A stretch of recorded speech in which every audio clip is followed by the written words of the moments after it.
Чакай. Стига, бе, чакай. Стига. Дръж търпа. Чакай, аз ще кажем.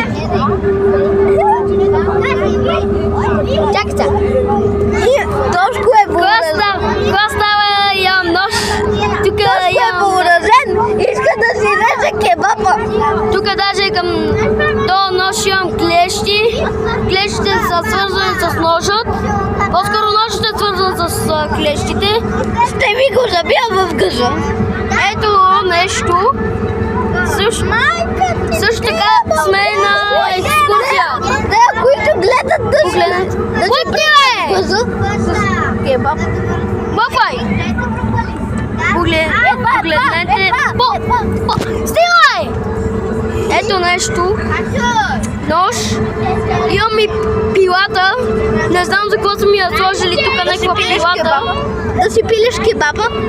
Стигай! Тук що завърших почината и сега мога снимам повече видеа за вас. Ей, сега ще ви покажа. Ето имам и пилата. Не знам за какво ми е тази пилата. И сега като зъбче. Който пива да си ма Девид Батко. Стига, бе! Естествено и всичките пият вода. Ти добре си. Който взе вода да пие сагара от сагара. Стига!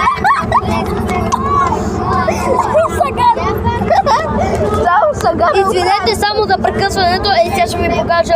Само да набия два май тук. Не, майка ти. Ето тук. Погледнете, имам... какво е това? Какво е това? Майче, това беше кебаб. Това е тъп нож. Какъв предвид тъп мозъка или? Ето. И клещите да фана на някой запете. Ей, сега само да ги изпробвам върху някой. Той не знае как да говори, вика ебет. Ей, сега ще ги изпробвам тези клещи. Не, тук е. Добре. Стигай! Имам даже тук при ножът. Стигай! Не! Тогава ми се.